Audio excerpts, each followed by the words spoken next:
Okay, so good afternoon, everyone. We are teaming up. We are DT and University of Madeira. We are teaming up with Guadeloupe and Martinique to push forward this work package, which is titled "Connecting Research and Policy Making: Next Generation of Policy Tools." So I'll start with the presentation with some brainstorming and some state-of-the-art and some identifying some challenges, so that some thought-provoking perhaps ideas, and then we'll go to the to the more serious stuff regarding the layout. And but I don't have much to add, in fact, to be honest, regarding the work package 6, because it's written, it's in the proposal, everybody knows about it. So I'll just go through the summary of what's written, really, because we're just starting the project, of course. But I thought it will be a good opportunity to provide you with some ideas that I've been discussing with myself. Sometimes it happens when you don't have anybody to discuss with. You have to discuss with yourself, right? When you don't understand some of the policies that the European community imposes to you, and you have to kind of identify and pinpoint how can you use that strategy in your own country. So then, yeah, I'll ask Vanessa to explain a bit of one of the tasks when we'll reach the task part. So here's my take on what I think a lot of the politicians have to think about when they determine scientific policies. After World War II, the U.S., of course, is a good example. I've studied in U.S. I came from the U.S. Schools, and they are kind of advanced in terms of thinking policy, implementing policy in some regards compared to Europe. And after World War II, they made a lot of thought trying to discern what is applied science, what is basic science, and what is the uses of applied science and the importance of basic science.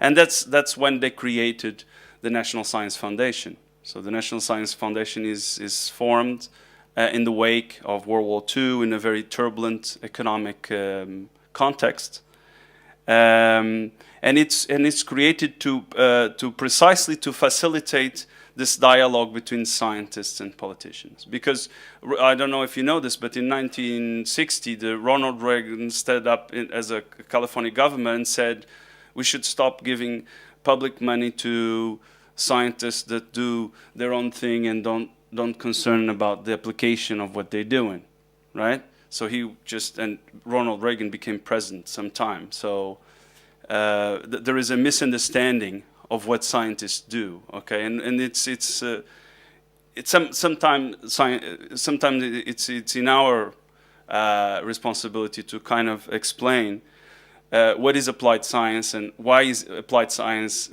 as important as basic science, okay? And there is also a misconception in Europe that basic science does not provide a financial or economic impact, which is totally wrong, in my opinion.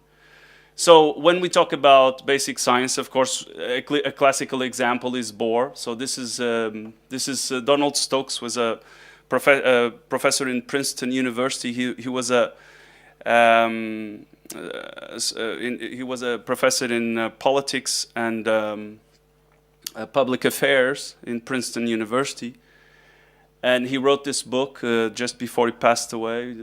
Unfortunately, it's called the Pastor's Quadrant, and it's essentially trying to break this dichotomy that between applied and basic science, and promoting something different, and promoting and explaining to politicians that you can do basic science and profit from it and have a direct impact on the economy. You don't have to say that only the money that is given to the industry is actually direct input into the region economy. So he was trying to blur blur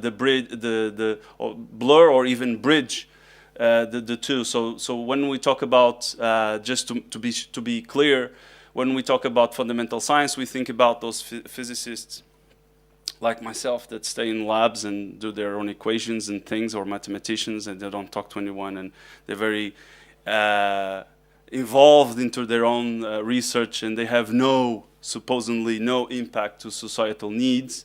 So very fundamental, very distant from the immediate needs of society. And then when we talk applied science, we think about, for instance, Edison.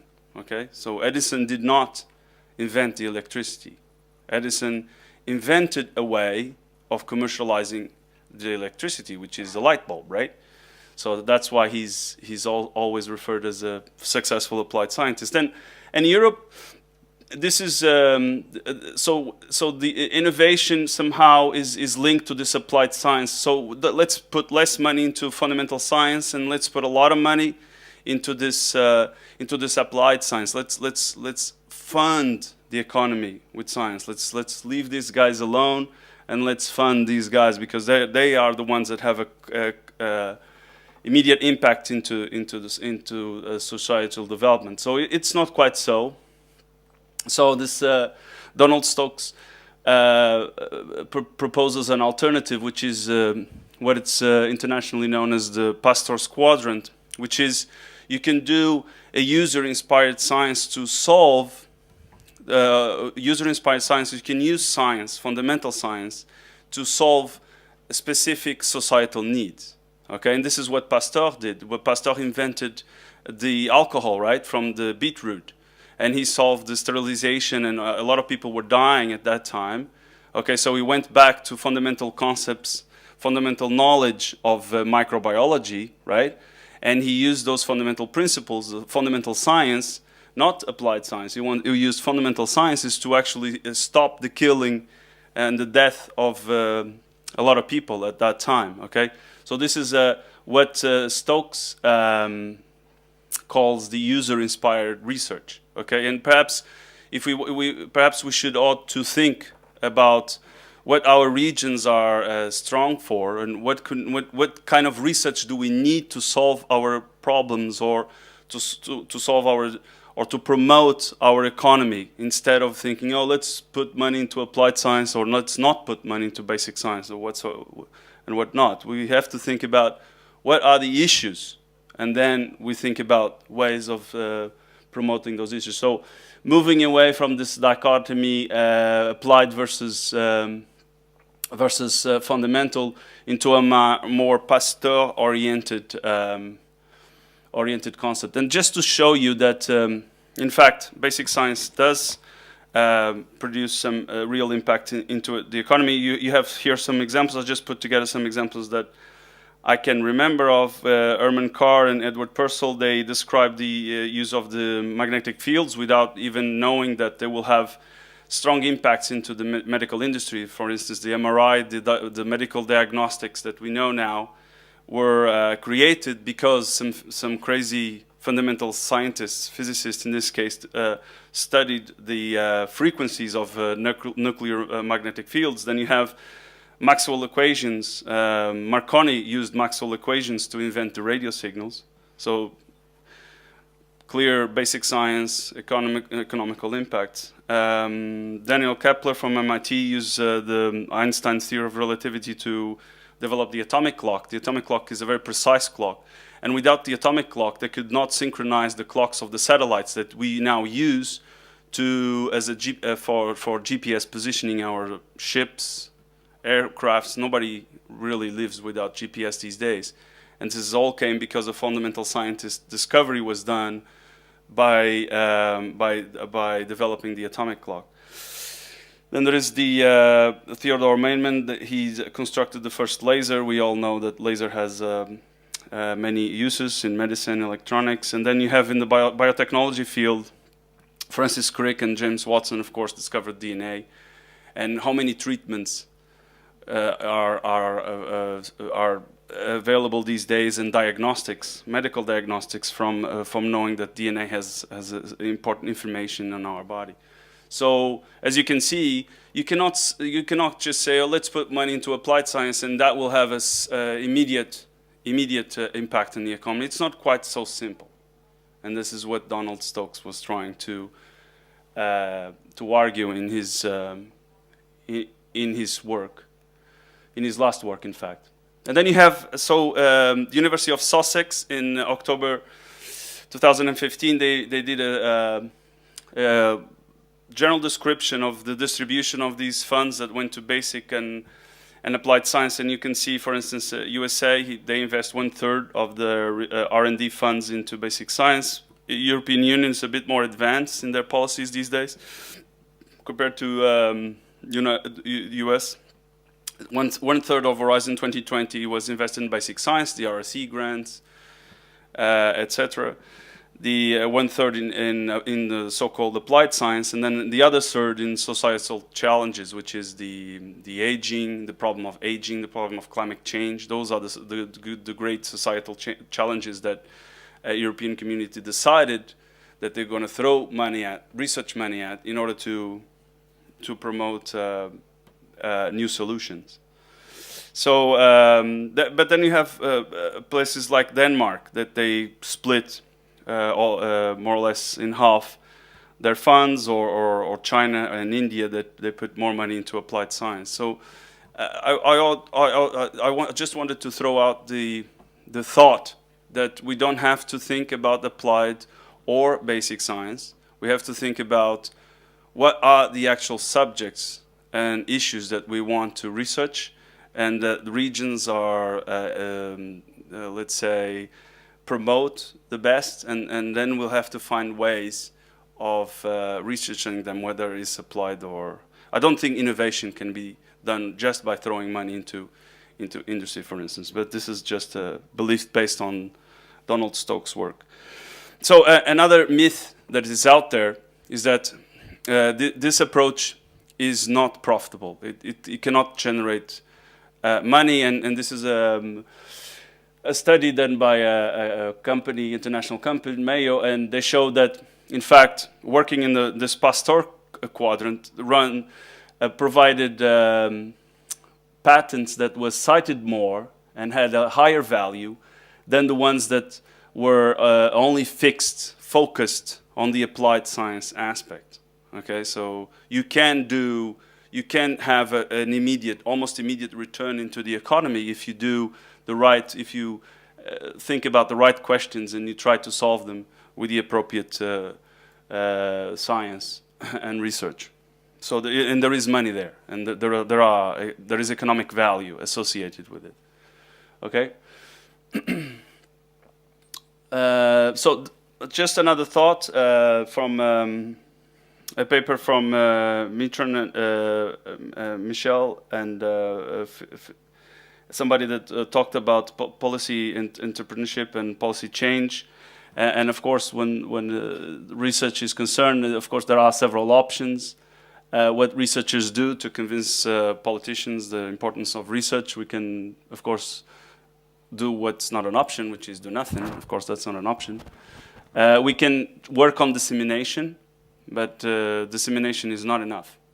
So we really have to get involved, and that's why I'm here. So researchers have really to get involved into the policy making. So this is why policy entrepreneurship is coming up as an important aspect of research policies these days.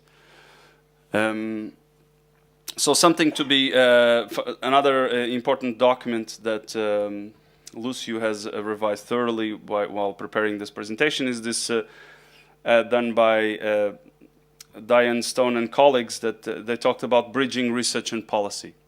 Okay, and things that we should consider are, of course, the underdeveloped research structures that we have. And when I talk about structures, I mean human infrastructure, or I mean physical infrastructure. So we have underdeveloped infrastructure.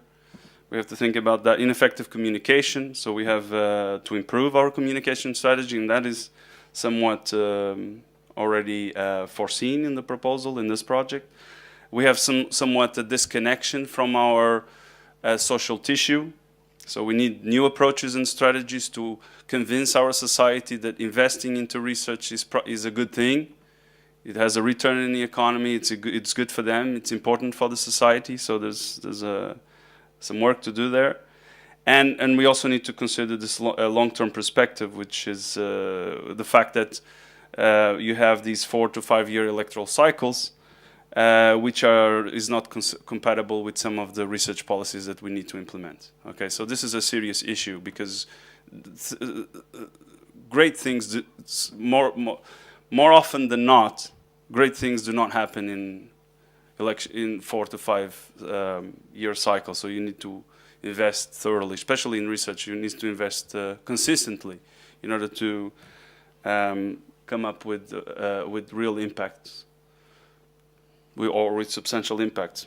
And things that are already present in the proposal itself.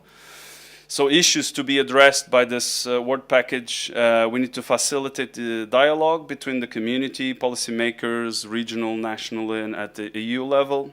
We need to work on and try to make it compatible somehow our smart specialization strategies, further develop and implement our smart specialization strategies, tailored EU policies for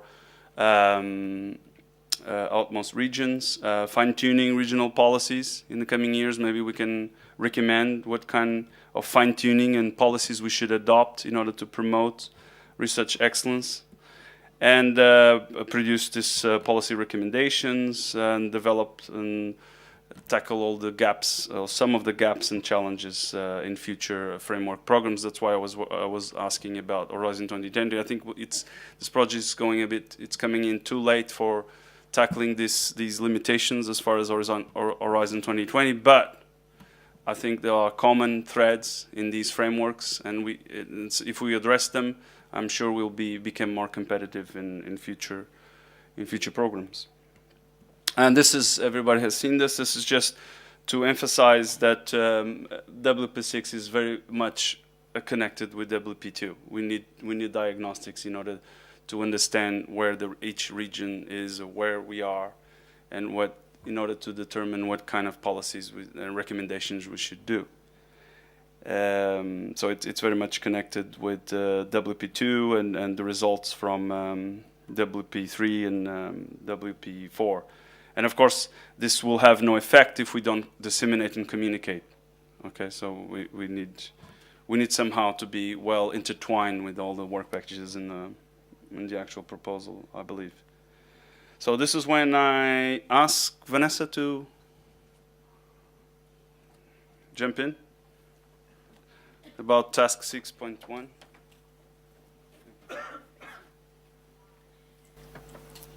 Okay.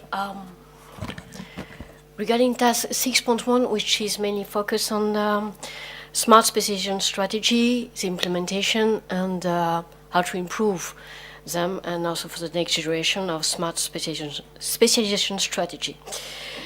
So the objective, as written on the slide, is to establish collaboration between the consortium from the smart specialization strategy outside the OR, so always open and to network, and also to capitalize from lessons learned from the ongoing ESTRA, and to also, as introduced at the beginning of the presentation, to promote a paradigm shift and economic transformation of OR for them to be more resilient and more efficient, and to really diffuse knowledge into the economy. So regarding the recommendation about smart specialization strategy, priority, regarding all the relevant research topic which will come out from Work Package 2, there's 4 axes: boosting the innovation, led growth and competitiveness, Once again, collaboration, increasing interregional cooperation in innovation investment. Leverage research and innovation in less developed and industrial transition region. And finally, improving and building on EU policies, program and instruments supporting innovation. These 4 points should be addressed while we will draft the practical recommendation. So, yeah, very quickly, because it's more about methodology and it's not really the aim. So we will work based on what will come out from work package 2, as underlined, and also what will come out from the thematic working group, as a make connection. And we also have to work with what we call research and technology organization. So we will have to identify relevant research and technology organization based on the thematic working group and so on.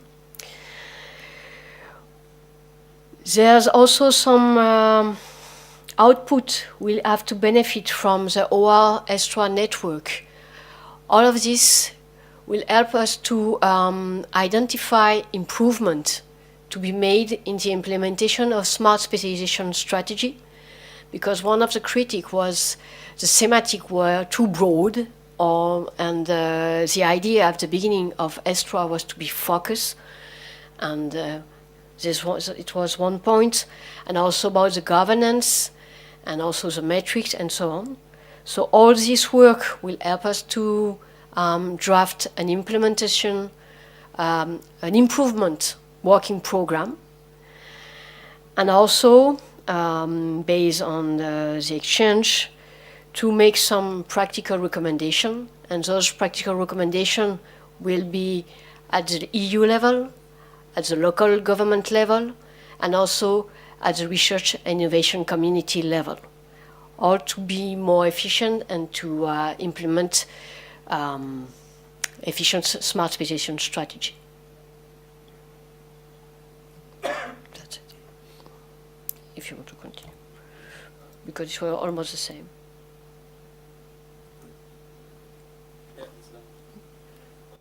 Next week. Yeah.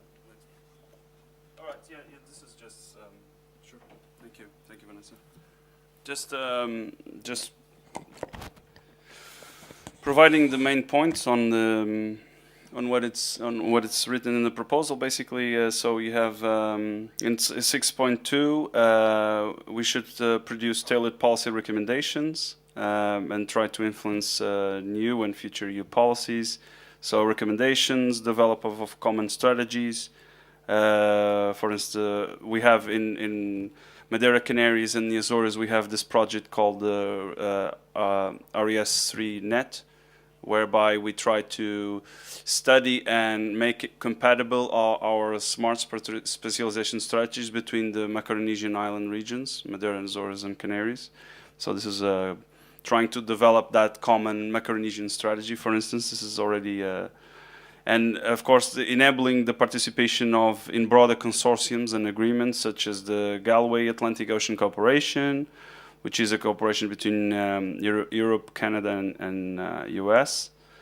BLANG, the Atlantic Research and Innovation Corporations, are just 2 examples of these broader consortiums, and we are often not well represented in these consortia, for instance. There are also some recommendations. I don't know if you know, I didn't. Horizon 2020 had interim evaluation, and there are some relevant recommendations that Lucio had put together here for us. For instance, the simplification of R&D processes. So we need, in the future processes, Europe is already doing a critical evaluation of their current state, okay? And we should align our evaluation and our suggestions with those recommendations, okay? Because I think it's relevant. So the support of risky innovation, so more risk taking. Sometimes I don't know if you feel this.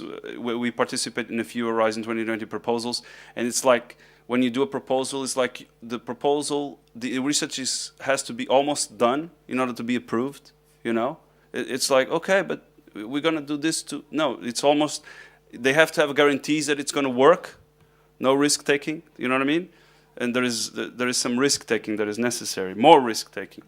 So more tolerance to failure, okay? We need to be able to fail, okay? Research proposal, 2 million, didn't work, fine, too bad, next. Okay, I'm not saying that you should do this to 60% of your funds, but you couldn't do this to 10% or 2% of your funds. You need to take more risks. Adopt a mission-oriented and impact-focused approach to address global challenges. This is another recommendation that is in there. Wider communication. Again, dissemination is an issue. Increase synergies with EU policies. As an example, the ESIF, European Structural and Investment Funds, and our ES3. So Horizon almost exists independent of the other initiatives, other funding initiatives, so they should somehow converge to similar objectives or complementary objectives. I think this is what they're saying here. And of course, strengthening the international cooperation and reinforcing openness. Okay, this is a big issue. Our commissioner Carlos Moedas is a big supporter of open data, open science. So it's very useful for us in our regions to actually have access to scientific results that are produced in more developed regions. So openness of this data and information is very relevant for us, and these are some of the recommendations which we thought were relevant to include. In terms of task 6.3, some challenges, and this is a task led by the University of Madeira. So drafting a sustainability plan. Okay, so apart from proposing a plan, then we have to make it sustainable. Big challenge. So for that we need some good management and good governance structure. And there are some interesting suggestions in this Mandolin report that is cited here.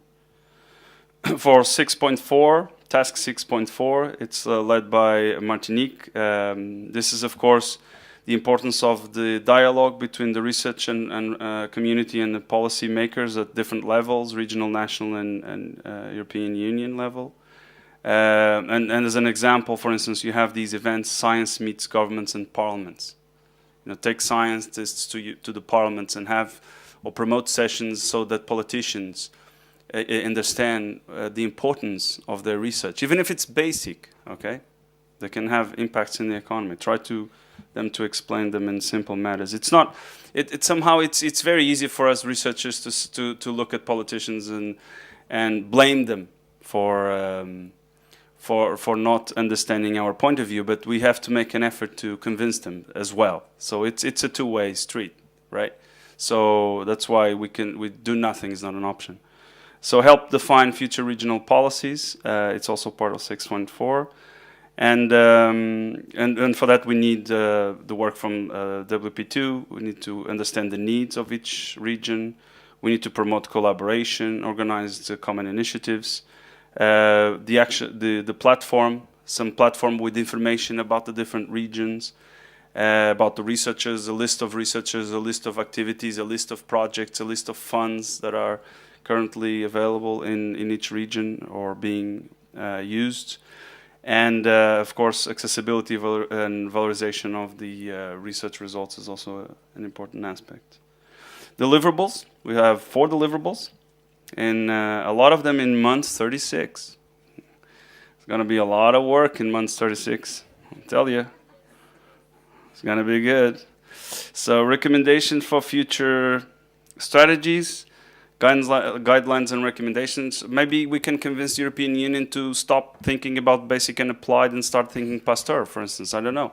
We have needs. Let's think about research that we need. Let's think about Pasteur quadrant. And Pasteur quadrant has economical value, and we can prove that. So sustainability plan, report on events and policy making. The timeline, we all know, it's also in the proposal. And that's it. Thank you.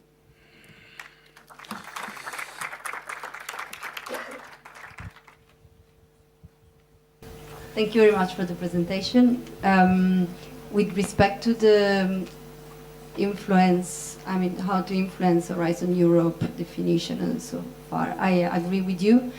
I think still we should exploit the fact that now we are a project representing 3 countries, 9 regions, to influence not the structure of Horizon Europe, but to influence, for instance, the launch of specific topic of calls for proposals from those research fields that we will decide are of common interest, or, for instance, in societal challenges, to try to have a mention on, you can find those in call for proposal of different territories, of taking into account different geographical contexts and so on, because in our experience, at least, those have been the call for proposal where we have managed to introduce the importance of having remote regions represented in the consortium, and that has increased our chance of success with respect to other topics where it is maybe more difficult to justify the participation.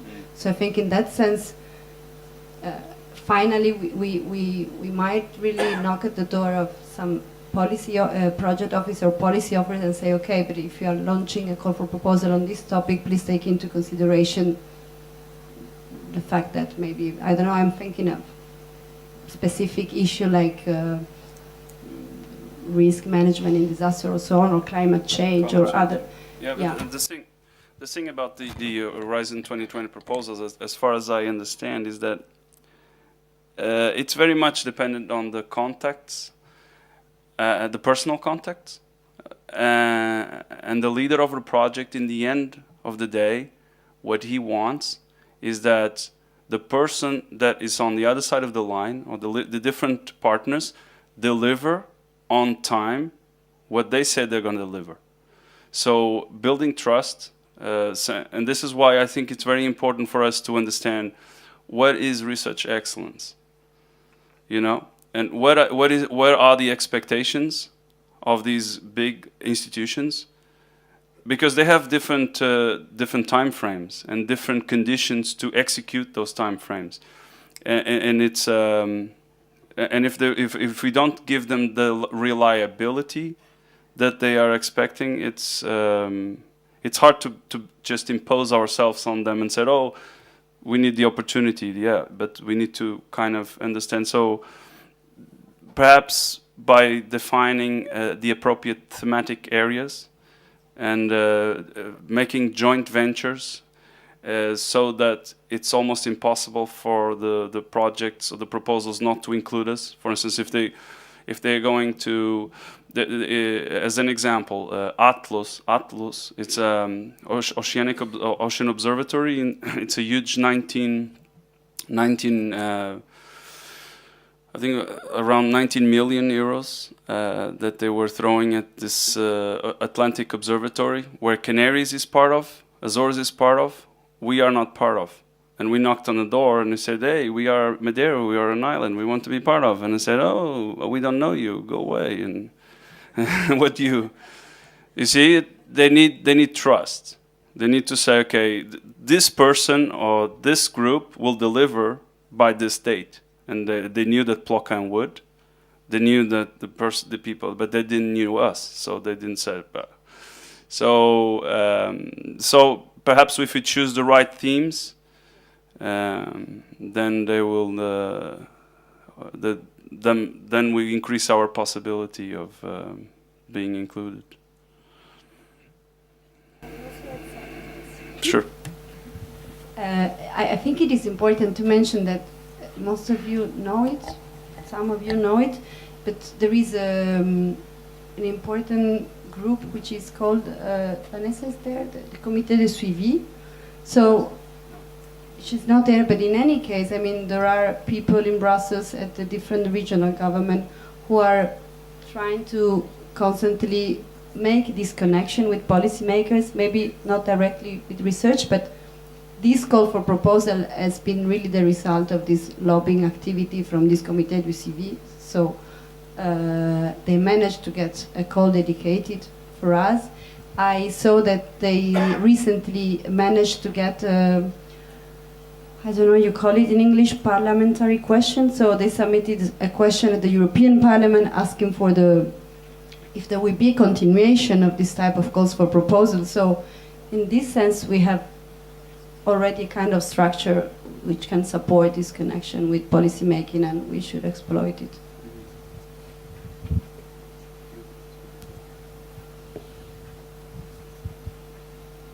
Questions, suggestions, complaints? No complaints?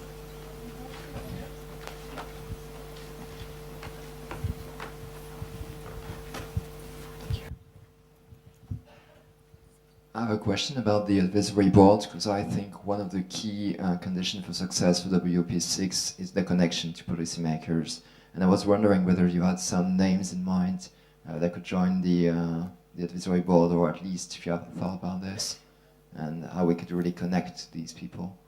And as far as the calls are concerned, I believe that we should really focus on the officers, the one who are in charge of writing these calls of project, and this one step down, I guess, from the political spectrum. That's a very good point. Sorry. Yeah, that's a very good point. But that's why I was asking you about the dendrograms, identifying where the focus points are on this funding systems. And if we understand the picture, maybe we can choose on one side of things.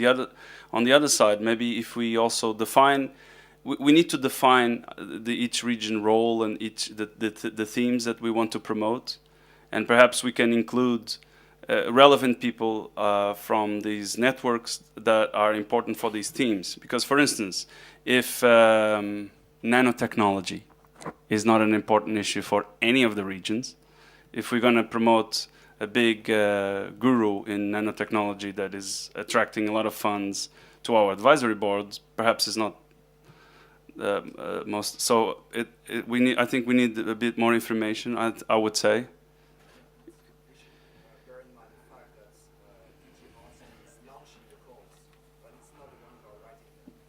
Of course, yeah.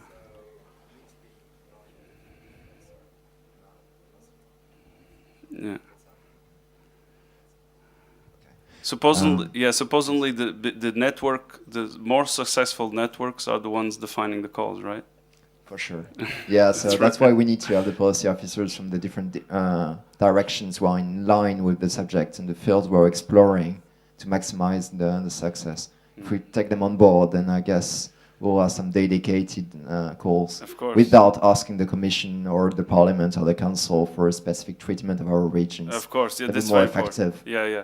But do you agree with me that it's very important before we do that we identify what the themes are, the working themes? I think there are already some themes that we have in mind that we can already begin working on, but for sure we can always work on awareness-tic, yeah. Yeah.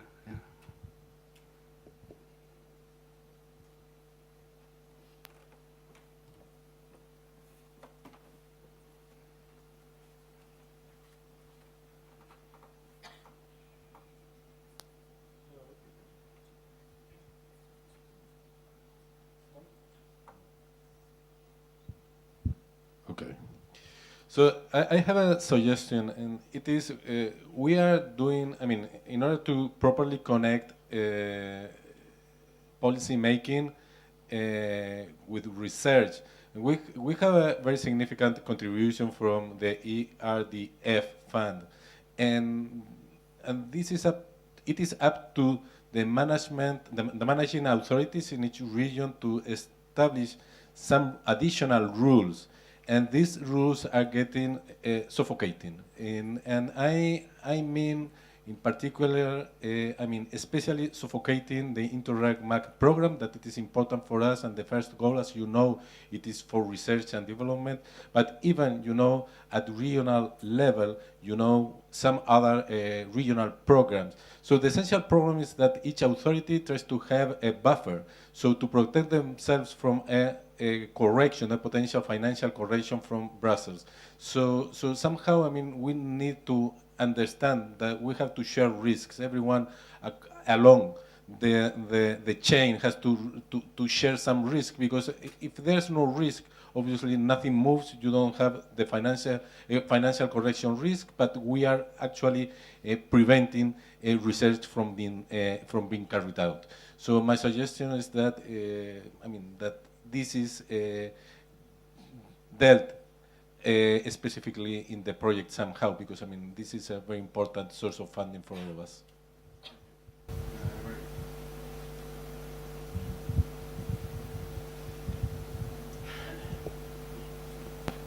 Can I just put a question on the table, and because it seems to me also from Philippe's comment and what I think Lucia was mentioning before, that maybe with respect to what we have established in the work plan, we might need to really start working on the definition of at least some of the thematic areas, because otherwise it seems to me that we would arrive at month 13, if I'm not wrong, with the definition of the thematic areas, and we might lose 1 year Sure. I mean, let's do it. Climate and what else? No, but I mean, there is of course we need to follow the methodology that we have foreseen, but maybe, I don't know, if there might be a chance that we define 2, 3 thematic areas, and then we work more on those, but that we could start searching to promote concrete cooperation opportunities already in the coming months. I don't know.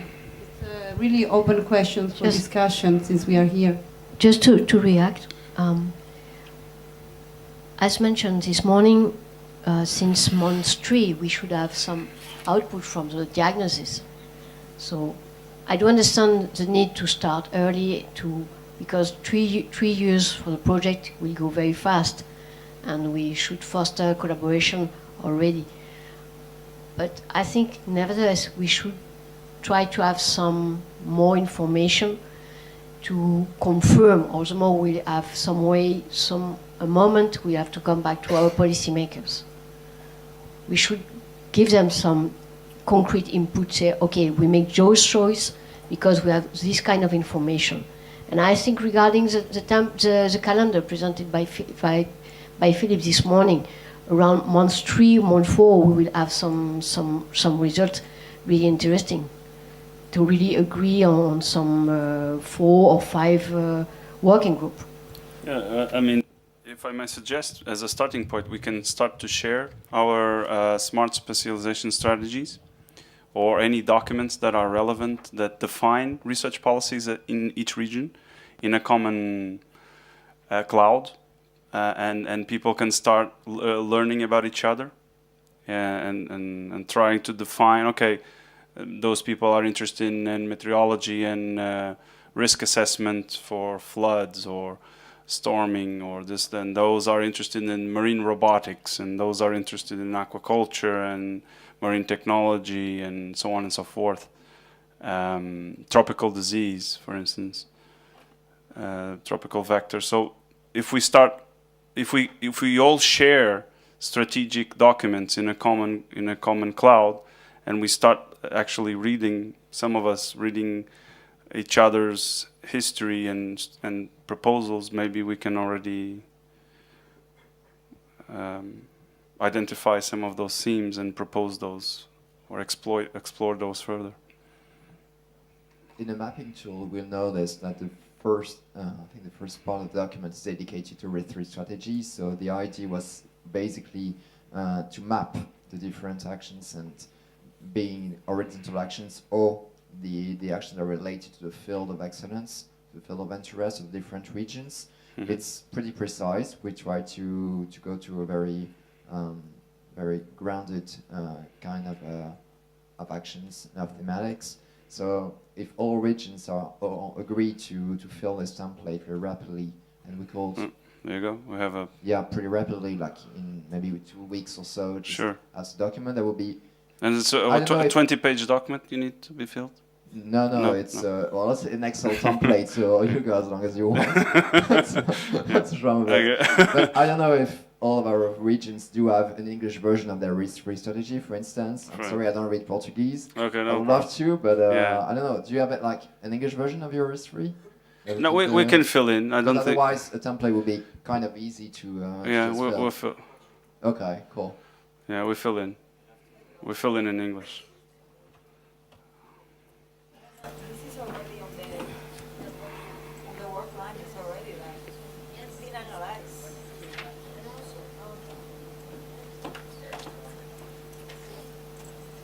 And also, thanks to the evaluation which has been made by the European Commission and the exchange between smart specialization referee, this kind of work has been done, if I'm not wrong, to see what were the common topic among the different OR. So there's already several documents and also in the DO, which underline, but Yeah, it's I mean, in the project. several topics, many topics. Yeah, we had done this kind of consultation already, and we had a list which includes like 9 different topics. So, and was also like proposed a list of specific topics for each area. Should we consider those as working topics? I mean, this was a work that was done in consultation. Maybe it's just matter of widening the consultation or deepening a bit more. It's a bit rough, right? A bit broad. Yeah, a bit broad.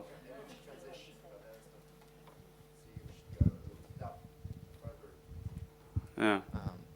Yeah, there are still kind of broad thematics. I guess we should work Yeah. on the market niche and technology Yeah. that we want to explore, and maybe Yeah, I let's mean, be a bit more specific. Yeah. yeah, because who's your policy decision maker on energy? You know, or energy is too broad. So sustainable energy or solar, or it's different. Yeah, or alternative energy sources, or automobile batteries. They're all energy. So are we going to work on alternative automobile batteries, or are we going to work on sustainable energy alternative sources? So they are both energy. I'm trying to give an example. They're both energy, but I think one is more applied to our territories than other. So I understand your point. But I think that, I mean, the definition of the topic needs to feed policy at regional level and need to be, I mean, as an operational purpose as well. So and in this sense, maybe we have to hurry up a bit just to exploit the time that we have available, and the input for policymaker, of course, needs further reflections. 2 weeks. We just need to fill the 20-page form. No, I mean 2 weeks or not. I'm fine.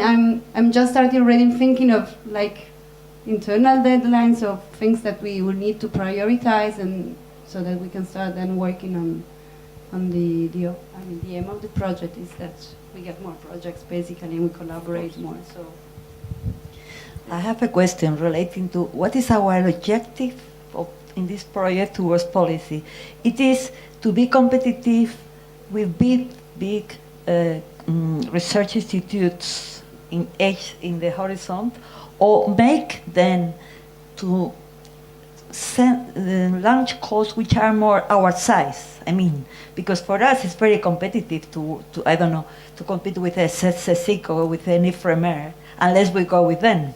Yeah. We need our own size of calls, you know, and this has been proved in several projects before, that when we do it to our size, to our pace, otherwise we need a lot of human resources in our regions to be able to compete with the rest of people in H2020 or another framework programs, okay?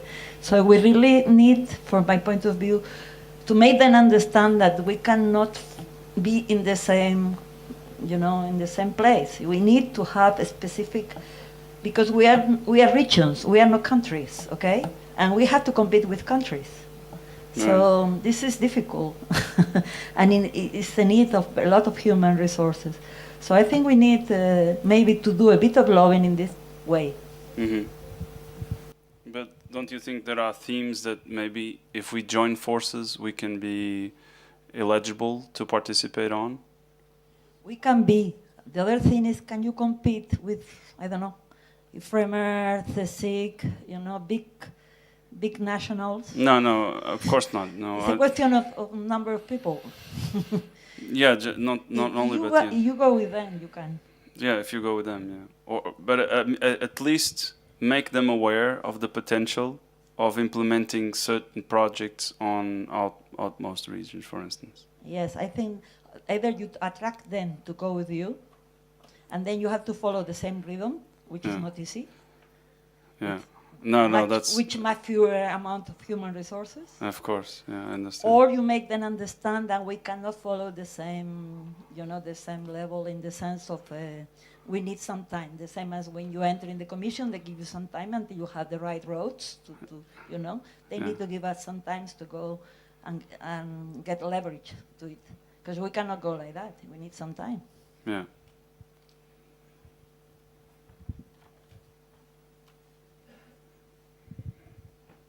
I think it's not a question of competition with these big players. It's just to play with them in the same league, but join forces with them.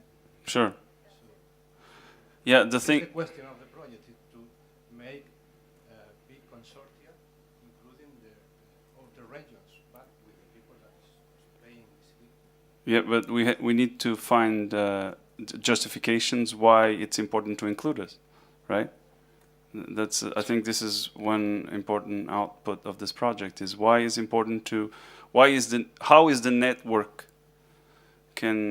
of a set of sensors in the different regions can help understand climate change. Why is it important? Because it's cheaper than sending InfraMES ships, and it's more permanent than having InfraMES ships around the world, for instance. Just to give a small example, you know. So using islands as platforms of permanent observation points can be an advantage to a big project, and we need to be able to show those advantages to the big players. I don't think we can compete with them at all, but it's true that we must be aware that we are we don't have the same level of resources as they do. Therefore, we're not at the same league.